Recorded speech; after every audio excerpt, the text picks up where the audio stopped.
Up next, we will invite our next speaker from Twitter, Josh Aberant.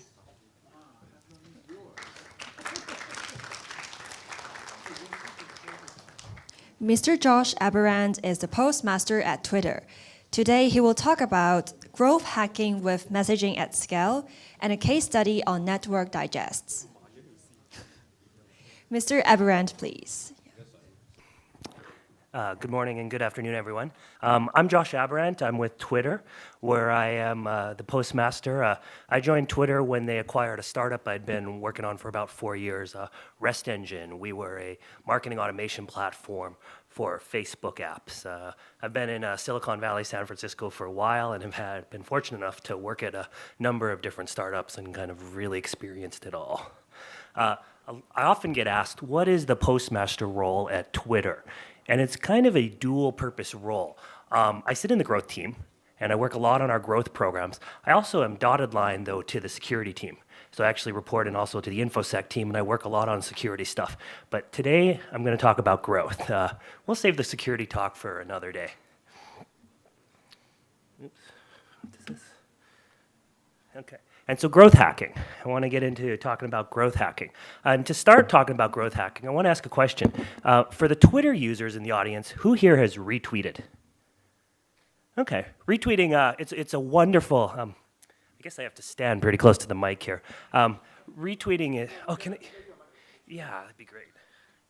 Yeah, retweeting is a powerful function that came about really from users. In the old days, when Twitter got started, there was no retweet button. So if you wanted to retweet, you had to copy and paste someone's text, put it inside the tweet box, write RT, mention them, all these steps. And yet users were doing it all the time. Retweeting was incredibly popular, incredibly powerful feature.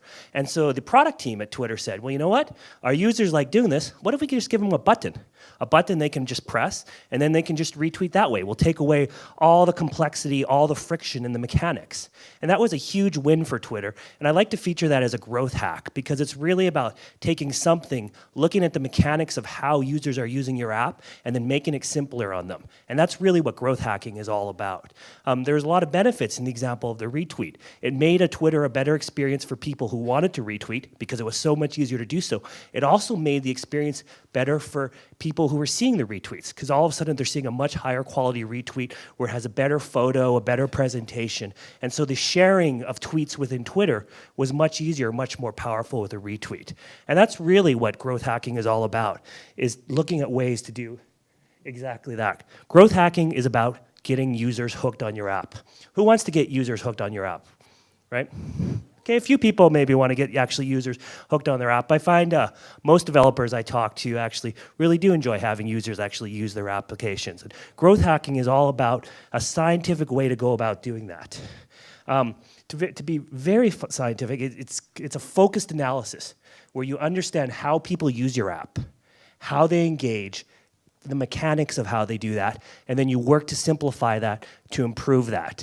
In many ways, I like to compare it to the study of finance, where in finance, you're looking about how money flows in and out of an organization. In growth hacking, you're looking at about how users flow in and out of your app. And so growth hacking is a scientific thing. Yeah, we got some formatting problems with the export there.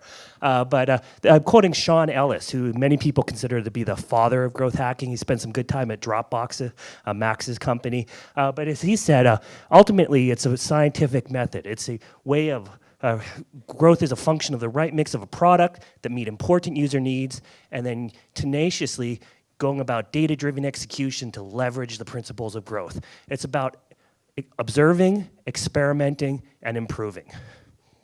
So let's get into that framework. When you talk about growth, it's important to understand, you need to understand your core product value, and you want to get that to users as quickly as possible. Users have a lot of options in apps. There's a lot of different choices, a lot of different things they can do with their time. So when a user uses your app, first time, second time, 1,000th time, millionth time, you want them to get that core value, whatever that core value is of your app, immediately, right away. And you want to deliver that core value to them over and over again. One way of, Sean Ellis always says, is growth hacking is about making growth your true north. It's a science, though. It's a framework. In fact, I actually don't like the term growth hacking. There's kind of some debate of where the term came from. Either Sean Ellis created it, maybe Andrew Chen created it, or it might have come out of Facebook, too. And, this term growth hacking came about when Facebook was popularizing everything was a hack. But it's not really a hack. It's actually very scientific. It's very rigorous. Everyone says growth hacking, but I guess just growth science doesn't sound as well or doesn't sound as cool in today's modern world. But I'm going to talk about it very much in a scientific approach. It's a scientific way to study your users and get them hooked on your apps.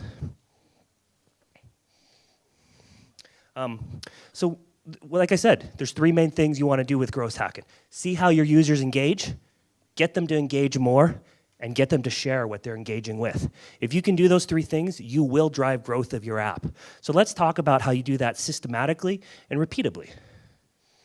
Of course, with any kind of science, I'm sure most of you are familiar with the scientific measure, you want to measure. So you need to observe and understand. What is your app? How are the mechanics being used? Then, of course, you want to test. And this is try things, test things, try things, try many different things. And then, and I apologize about the formatting on the slide there, but go with what works and throw out what doesn't work. And how do you know what works? By looking at the test results. And that's very much what growth hacking is. Measure, test, go with what works. Repeat, repeat, repeat. Expand. There's different frameworks for growth hacking. When you talk about the framework for growth hacking, it's really important to understand what is your app's atomic unit. So at Twitter, we're fortunate enough our users actually defined our atomic unit for us. It's called a tweet. That word actually came from the users. It didn't come from the product people. But when you look at any kind of app, you can start to think of what is the atomic unit. I'm a big SoundCloud user. I like music. And in SoundCloud, for those who are familiar with it, it's about the audio track is that atomic unit. For Max's company, I mean, Dropbox is really about files. They're the atomic unit of what users are interacting with, what users are sharing. Instagram, it's the photo. Something like Code Academy, it'll be a lesson. These are all these atomic units. And you want to build your observations, your framework, your measurements, and then your mechanisms around these atomic units. Make things easier for people to use. Now, when you talk about growth hacking, and I think my slide is actually a bit cut off there. There's different things you want to measure. Now, it's helpful to have a framework. So what kind of is a framework? People love to talk about things in a funnel. Everyone wants to talk about a funnel. I'll get to that in a second. I actually have issues with the funnel these days. But there's different phases to how users tend to interact with your application. They might not happen in this order, but in fact, in today's world, they often don't happen in this order, but there's acquisition. Acquisition is getting users to your app, right? And that's where sharing and virality really come in. Activation is, okay, user got to your app, they're now activating it. How do you get that core experience, that core value of what your product is, what your app is to them right away in that initial experience? Then there's engagement and retention. How do you continually get that core value of your app, the core value of your product to users over and over again so that they keep on getting value out of your app and they keep on coming back? Then there's virality. This is, of course, getting users to share your app. Some apps lend themselves naturally to this. Some need to work more on it. But once you understand that atomic unit, if users really enjoy your app, if they like what they're getting, they'll want to share it too. So leverage that. Make the mechanisms of sharing easier so that it's easier for people to use your app. And then I often when you see a growth hacking presentation, they'll kind of talk about those four. I often add resurrection, though. Because the fact of the matter is, especially as you're developing your app, you'll have users that come in, try out your app, and then churn, bounce out, and they won't come back. Now, you do have ways of bringing them back. You might not want to bring them back right away. You might want to improve your app, address some of the fix some of the problems that cause them to churn in the first place. But when you've done stuff like that, you absolutely do want to resurrect users. And this can become very important. When you start to look at, say, companies like Facebook, where everyone in the world's already registered for Facebook, their growth these days is all about resurrection. How do they bring those users back that bounced and get them coming back to the app? So I don't know if anyone's going to be in my workshop on growth hacking tomorrow, but pay attention to these questions because I'm going to be asking you tomorrow. But when you talk about acquisition, start to think about what are the things that your users are here to do. Why are they using your app? Then you can start to feature that. How do you get them in the door quickly? This is really key. I mean, there's been many studies showing that if you improve the sign-up flow, that if you make it easier for users to get in right away, they'll tend to stick around, they'll tend to explore more. And of course, you want to remove the frictions of that. Get them in easily, make it easy on them. So those are questions to ask around acquisition. Activation, what's that? Aha, that moment where a user finally gets it. How do you activate them? Activation isn't registering a user. It's getting them to that aha moment where they understand the value, they understand what your app is about. And you want to get them to that as fast as possible. You don't want to do it to them take hours, months. You want it ideally seconds. I mean, the moment they start using your app, they get that aha moment right away.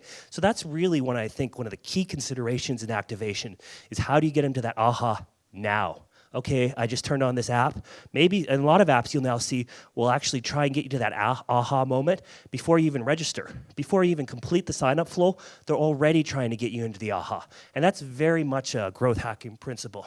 And then the other thing to think about activation is what kind of actions do you want the users to take? What puts them into a healthy state that they'll keep on coming back? For example, at Twitter, it's really important you start following people. You don't follow anyone, you're not going to have a good timeline. And so with Twitter, when you activate, we want you to follow people right away because that puts you in a more healthy state. That gets you to that aha moment, and that's where you're more likely to keep coming back to Twitter. Of course, after activation, there's engagement and retention. And this, again, is similar to the aha moment. How do you repeat that aha moment? Again and again and again. How do you keep bringing back your users to that aha moment? What is a healthy user? It helps to start to define these core user, healthy user, some kind of user state model where you define, okay, a healthy user is someone who has followed at least X number of people and retweeted once or tweeted once. These kind of metrics. These are the engagement you want to look at. What kind of continual actions does someone need to take to continually be in that healthy state? That's what the focus on engagement is. Of course, when you go past engagement, it's virality. If you've succeeded at engagement, succeeding at virality should be easy. It's just giving them mechanics for sharing. How do you take these moments of value that the users are about, and how do you let them share that? How can they take this atomic unit that you've defined, that you've created in your app, and share it out there? What kind of mechanisms do you give them? How do you reduce the friction around that? An easy example is how to get users to recommend you in the App Store. If you're developing mobile apps, the App Store recommendations have become so important. So you'll see a lot of that today where there's these kind of pop-ups where apps will say, hey, please go recommend. And we'll talk more about that because there's both good and bad on that part of growth hacking. And so I noticed Max started off talking about Slack. Who here is familiar with Slack? Yeah, some people are. They are pretty much the hottest company in Silicon Valley right now. And they're the classic case of a growth hack. They were founded by Stuart Butterfield.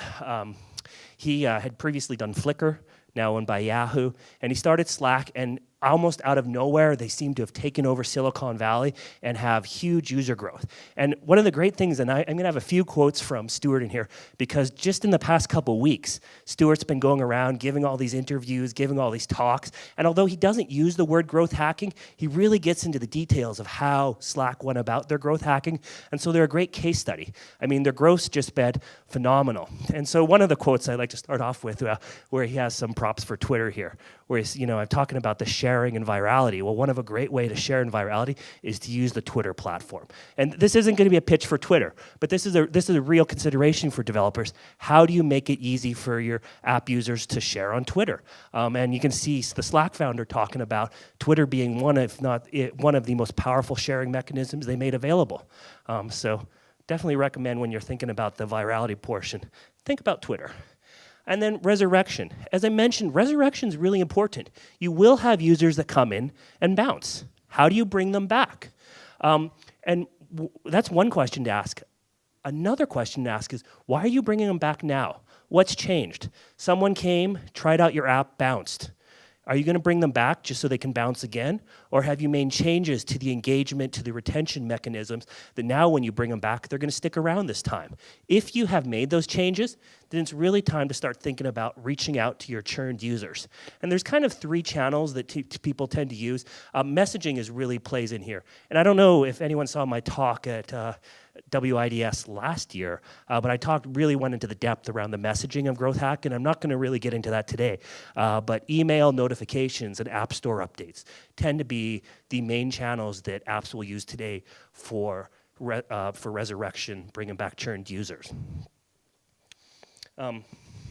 With resurrection, it's important to remember, resurrection is really hard. Once a user's bounced, it's hard to bring them back. So one point on that is, don't let them bounce. Focus on those engagement, focus on those retention. Eventually, though, you do want to address resurrection.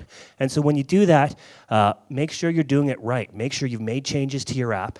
And then when you start to use email notification and app store updates, you use those in a sensible way. And I'll talk more about that a bit when we get into the frameworks. I guess I actually do have one slide here on the resurrection messaging, and this is nearly as detailed I talked about last year. But when you're bringing users back in a resurrection, I like to say pound, keep it classy, which might be another way of saying pound, don't spam. But focus on the headlines, your calls to actions, pleasant looking experience, and then experiment. Experiment, experiment, experiment. You tried this messaging with, don't go out and spam all your potential resurrection targets with a push message you've never tested.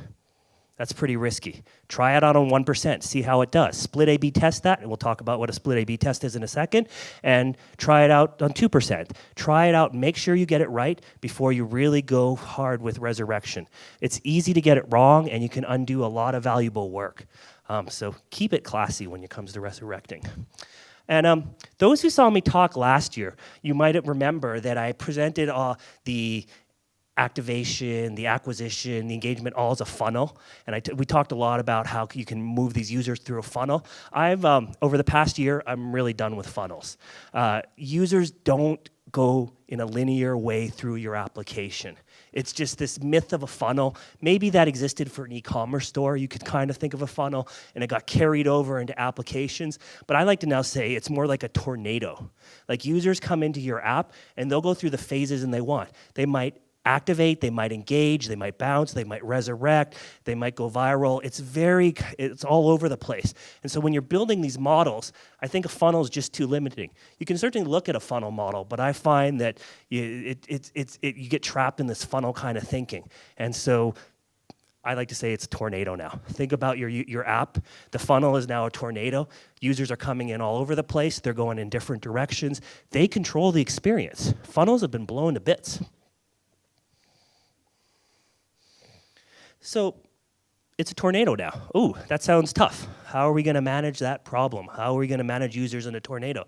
Well, it's the same approach of growth hacking. Break down the mechanics of how they're using your app, map out the different flows. Just because the flow isn't in some nice funnel-looking thing doesn't mean you can't map it out. Measure and instrument the whole thing, and then experiment, experiment, and experiment till you get to that growth hacking nirvana. So instrumentation, measure, observe and measure. Then you want to start instrumenting that. So what are some of these metrics you want to measure? Well, it really depends on your app, but there's questions you can ask when you're thinking about how to measure things. What causes users to activate? How do users find your app to begin with? What are they engaging with? You want to take these objectives you have of these main kind of phases and then start to think, what are the metrics around that? Once you have these metrics, you can start to shed light on the data. You can start actually looking at the data. And you want to build a systematic and ongoing way of measuring this. So it's great to have dashboards, and I'll talk about some dashboard best practices in just a moment. And the other thing with metrics is to think about those crossover metrics. When does a user go from unhealthy to healthy? Because there's a lot of kind of guidance that can be put there in that. And just jump ahead a sec. Oops.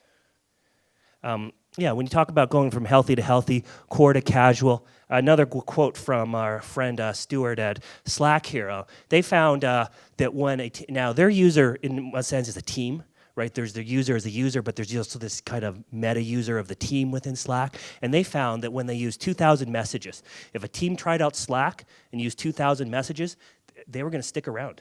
At that point, I think the stat was, 93% of users that got to that point stuck around. So that became their dividing line for unhealthy and healthy. And they started to focus on how do we get new users, new teams to get to the 2,000 messages. Because if they get there, then they're really going to understand Slack. They're really going to understand what the core value is, and they're going to stick around. So what are those thresholds? You define your metrics. For example, a metric on Twitter is, like I said, tweeting or number of users to follow. And we don't share the specifics, but we have thresholds when someone goes from core to casual, from healthy to from unhealthy to healthy. I think I put up a couple here, and I don't know, Max can correct me if they're wrong, but these are actually famous ones that Sean Ellis used to create all the time. But Facebook used to, back in the day, said getting a user to 7 friends in 10 days was really their kind of healthy goal for activation. If you as a user got to 7 friends in 10 days, you were going to stick around and keep using Facebook for the rest of your life.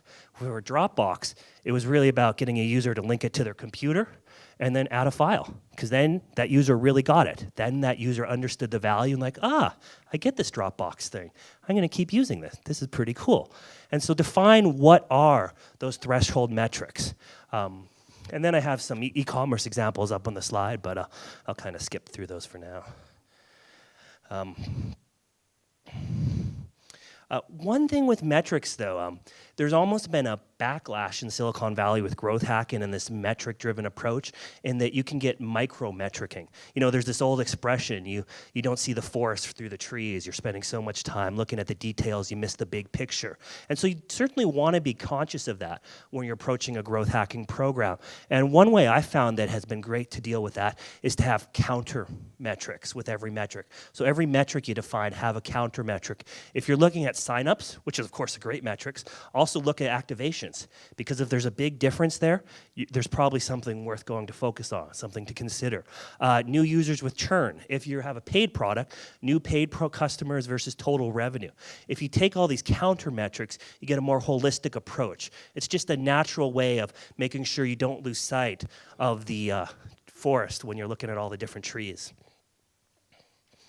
I mentioned use dashboards. So talk about a few best practices for dashboards. Of course, if you're measuring, you're going to want a way to easily represent that information, or the information loses a lot of value if you can't see it.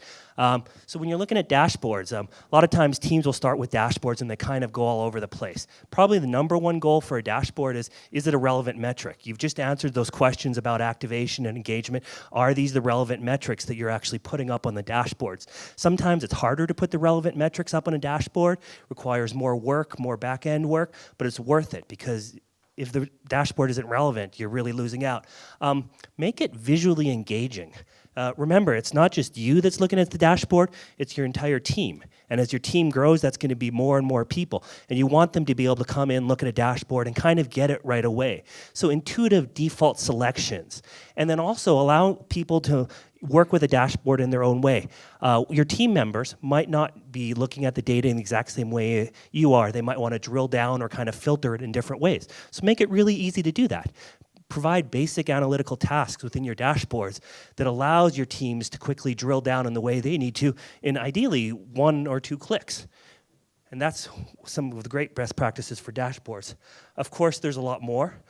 Really important is to keep it current, up-to-date data. And this is something that I've seen a lot where teams will say, okay, we're looking at clicks or something like that, and it's 3-day-old data.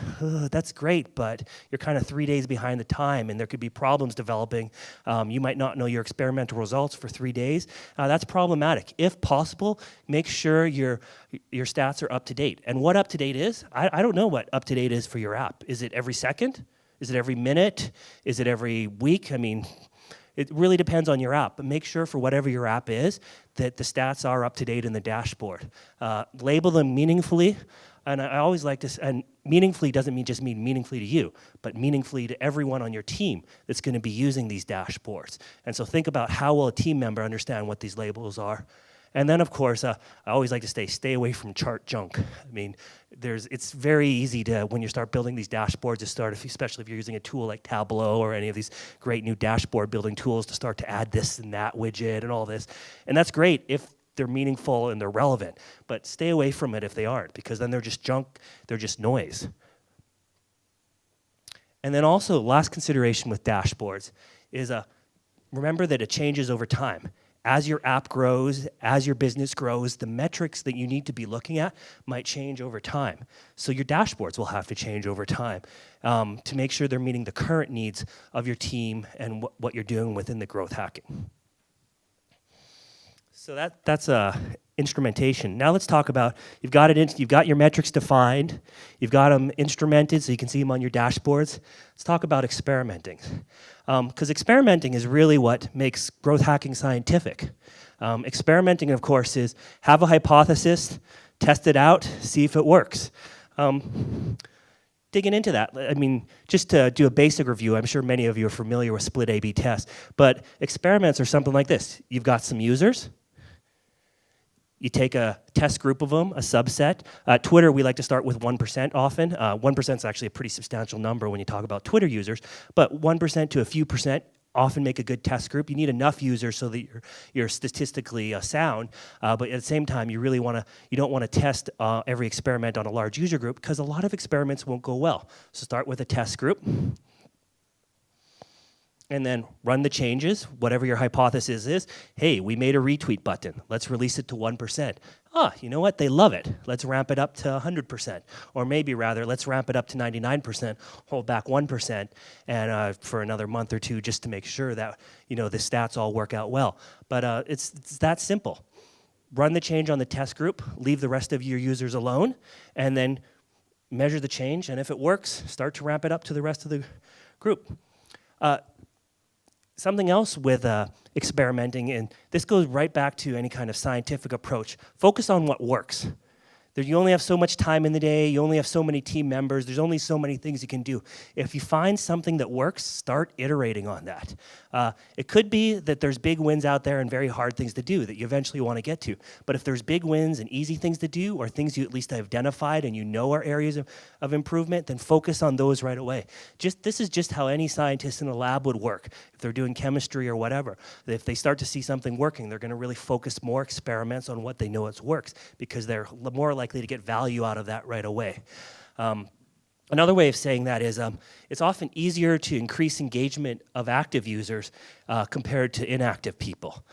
So if someone's not using your app at all, it's pretty hard to do an experiment on them and improve their engagement. But if they're using your app somewhat, then it's pretty easy to do an experiment on them and get them, using your app even more. Core users are a great source. Every time you move someone from a casual user to a core user, from an unhealthy state to a healthy state, that's a win.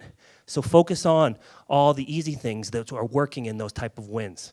And that's very much growth hacking. Another important part of growth hacking, of course, is to listen to your users. And there's different ways to listen to your users. And users will speak to you. Your app users want to communicate with you. They're using your app. They want it to be better. There's features they want. There's things they want to change. Your users will speak to you, so give them a way to speak to you. One of the things Slack famously did is they put up a button that allowed you to press a button and then send a message to the Slack team. And then that went right into Zendesk, which is their customer support system, and they were looking at all those things. Buttons are a great way. In-app prompts are another great way. Give someone a prompt and say, hey, what do you think of this feature? You'll see that with Google search results now, where Google is answering questions in search results, and it has a little feedback button right there. You click that, and you can give Google all the feedback. I guarantee you that there are people at Google listening to that. Surveys are a classic way, and I'll talk about a few good survey questions in a moment.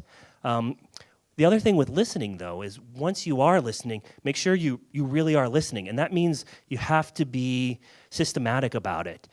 Tag tag the messages coming in, give them a ticket number if they're in something like Zendesk, and study. Be fastidious. This is your users communicating to you. This is your users saying, hey, we really want to retweet, but it's hard. Can you make it easier for us? Listen to what your users have to say. I mentioned surveys. So if you're going to survey your users, and you always kind of want to be careful surveying users. I always say you tend to want to survey active users because they're the ones that want to give feedback better and they're the ones that know more about the product. Of course, you do want to survey inactive users because you want to see why they're so inactive. But common questions to ask on a survey is, what would you do if you can't use this product anymore? That's a great question that'll often get users talking and sharing information. What was the primary benefit of this product to you? Would you recommend it? Would you share this product with other people? Those are great. In those 3 questions alone, you can gather a lot of great survey information about your users, how your users are using your app. Getting into another quote from Slack, because like I said, they're Silicon Valley's darling right now. But as Slack, as Stuart has recently said in an interview just last week, when they started off, they had 8,000, I mentioned they had that button where you could click and that would turn into a Zendesk ticket. They're getting about 8,000 of those a week. They were ticketing them all, looking at all of them, running reports on all of them. They were also looking at Twitter. And Twitter's a really important way to listen to your users today. The fact of the matter is people love to both praise and complain on Twitter. Your app, your product, your company. I mean, go search for United Airlines, who I flew here on yesterday. I mean, you'll see all kinds of comments on United Airlines. People are talking on Twitter, so make sure you're listening to Twitter. Stuart's been quite clear that listening to Twitter came up with a lot of the great ideas for Slack. Another thing I just want to talk about, because this is one of the hot things in growth hacking right now, and that's the app indexing and deep linking. And I don't know if you can see on the image up there on the screen, but what we've got is we've got some Google search results looking for rooms for rent in New York City leading into the Airbnb application. And so this is actually Google indexing the content inside of Airbnb's app and then deep linking inside the app. And this is fairly new. I mean, it's powerful, but it's also fairly new. And we really start to see it taking off. In fact, I like to say SEO is back. With the move to mobile, SEO, search engine optimization, kind of fell by the wayside. But now that Google's brought out app indexing, SEO is back. So now you need to start to think about how do I am I letting Google index my app because you have to open it up to the mechanisms they've defined, and then think about what you're making available for indexing and also the landing experience. And this is fairly new. Like I said, this is just kind of coming out, but it seems like a lot of apps haven't really thought through the landing experience, whereas on the web and SEO, people thought about the landing experience from search results, for years, and there's all these best practices around that. Also think about that in your app. If you're having people find you through these new Google search results, which will take them deep inside your app to specific content, think about that landing experience. How do you want someone that found you from Google to experience your app for that first time? And the other potential is if you do have budget and money to spend, app indexing plus AdWords, we're starting to talk about search download ads. So you can see why Google's doing this. This is very much trying to keep search relevant into the mobile world, but it seems to really be working with app indexing and deep linking in combination taking off. And finally, a word of warning. Don't spam. Might be a bit hard to read on the screen here. And I talked about this App Store recommendations earlier, but you can see this was a 3-star recommendation. I just saw this actually a couple nights ago. This was a 3-star recommendation for a phenomenal app. The Mac Fund's new noise reduction for photos. It's an amazing app, but get 4 out of 5 stars as soon as you stop telling me to review your product. What a shame to lose stars for something so silly. In this day and age, bad decision off the bat. And when you use this app, it's a great app, but it's constantly popping up this message saying, please review me at the App Store, please review me at the App Store, and it won't stop. And it's actually, if you go look at the reviews, it's had a negative effect. They have a great app, they did all this amazing work, came out with something innovative, but they have this spammy prompt that's asking people to over and over again rate them. And I mean, certainly it's okay to ask users, especially you want to look at healthy core users, to rate your app, but don't do it over and over again. And give them a way to opt out of this kind of messaging. You can ruin a lot of good work. In fact, spam ruins the internet. Don't let spam ruin your app. Users don't like spam. You can easily waste so much of the good work you've done. You know, you might want that app recommendation, you might want that sharing, but if the user doesn't feel compelled, if the user hasn't experienced the core value, then give them time to do that. Don't just hit them day after day. Come back later on when you know they've moved to a new state in your user state models, and then prompt them again. And of course, avoid gimmicks. You know, there's all these gimmicks that you can do to drive signups right away, but if the signups just come and bounce, that's an opportunity lost. So avoid those kind of gimmicks with growth hacking. And then really my call to action for everyone here is please go out and start growth hacking. It's just a scientific approach. It's observe, measure, experiment, go with what works. Put a framework around that, think about it scientifically, and that is growth hacking. So now some questions, please. Again, due to time constraint, we will only entertain 2 questions. Yeah. Maybe 3. Thanks. Thanks, Josh, for the very interesting growth hacking talk. And then my name is Miles. Really pleased to be here around. I got 2 questions here for the talks for you. We'll only count it as 1 question, though. All right, it doesn't matter. It comes pretty close. So the first thing is like, so when you want to do the testing, you want to select a bunch of users as a test users. I'm from a scientific background, so when we do tests, you have to make sure that your test subjects or your test groups are representative. But for users, it's like, it feels pretty hard to quantify. How do you select them and make sure you're not biased? So great questions there. And like with any scientific experiment, you really want to think that through. You want your users to be representative, but you don't necessarily want to represent all user bases. Like you might be doing a test on engaged users or core users, or you might be doing a test on unhealthy users.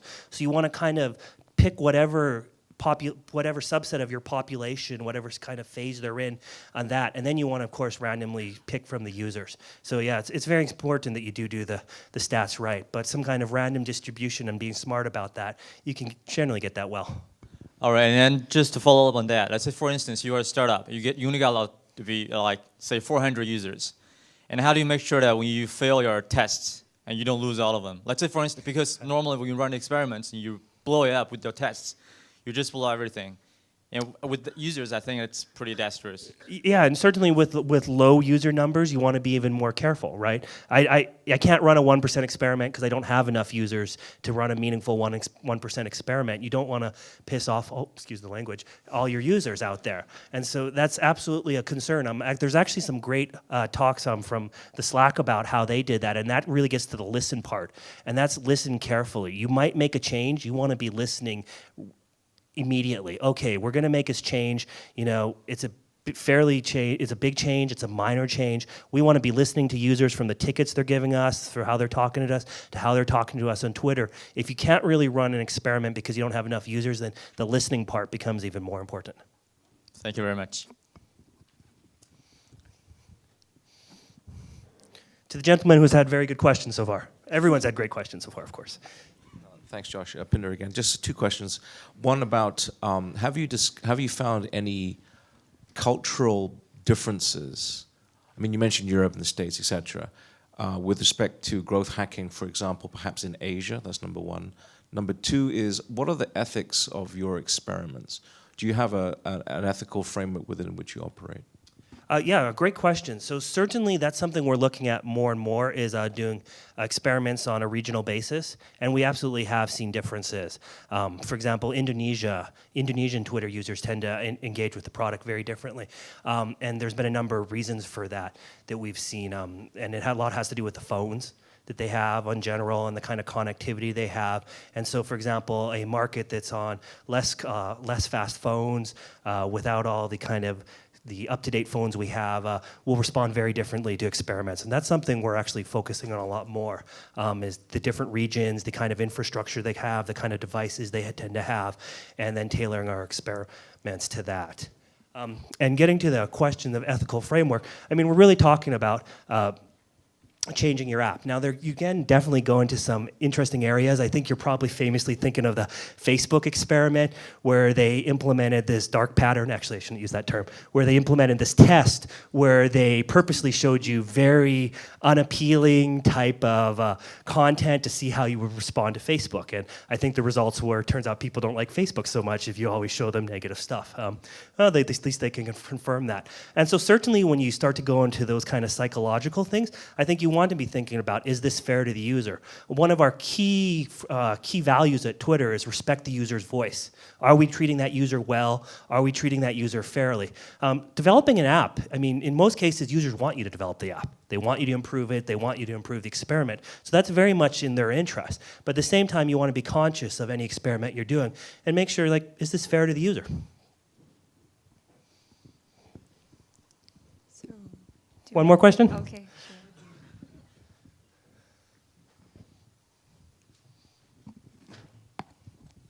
Thank you very much.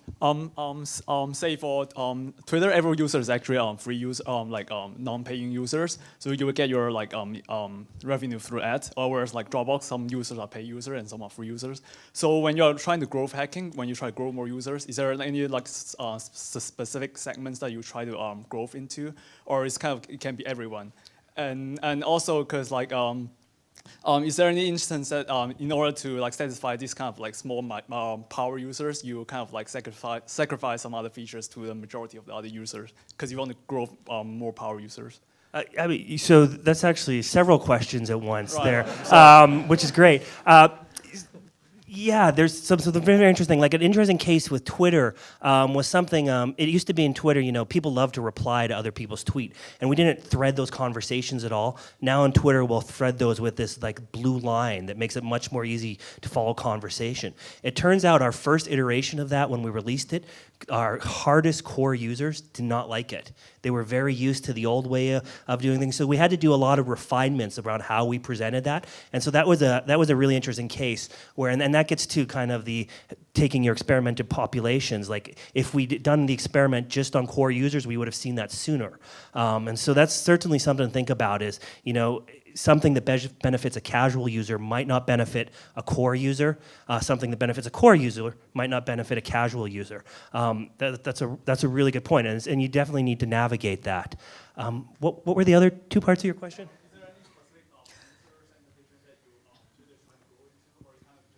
Oh, right. So as you mentioned, Twitter is free to users. We make our money through ads, and so we're definitely looking at all different kind of segments, both regionally and at the different user state models. So we actually have a number of user state models that kind of come out of the core and casual, but it gets in more specific than that. And we're looking at experiments with all of them. But always it's the same thing: deliver the core value right away.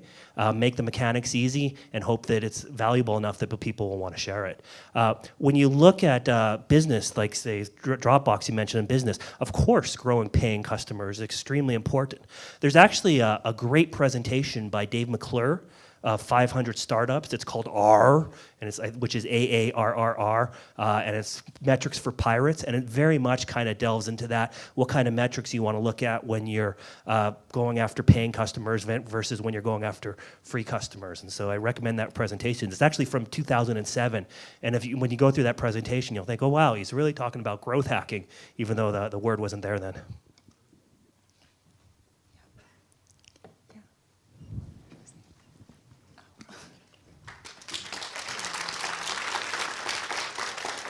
Thank you, Mr. Aberant, for his enthusiastic presentation.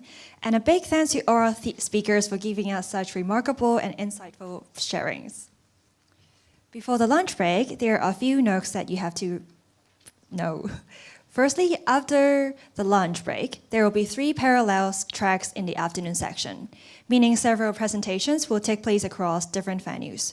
The main track will take place here at the function room, while the other 2 will take place at training room 1 and 2 respectively, and you can go through that door. Feel free to join any of them and hang around to explore more. There will be a tea break from 3:30 to 4 p.m. here at the function room. And please do take your time to fill in the feedback form and return it to the registration counter. We welcome all your feedback to the World Internet Developer Summit, and we'll be more than grateful to hear from you.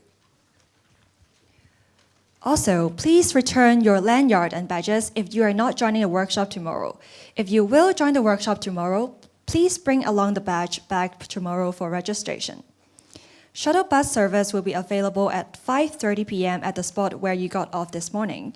As regarding tomorrow's workshop arrangements, please come according to the instructions provided in the confirmation email you have received. Last but not least, while you enjoy your lunch, do take this opportunity to network with our speakers, guests, as well as other participants that have joined us today. We will now have a lunch break till 1:30 p.m. Lunch will be provided in the area to the right-hand side of the room. Every participant may grab a sandwich and some cups of coffees or teas as you like. And I will see you all after lunch. Thank you.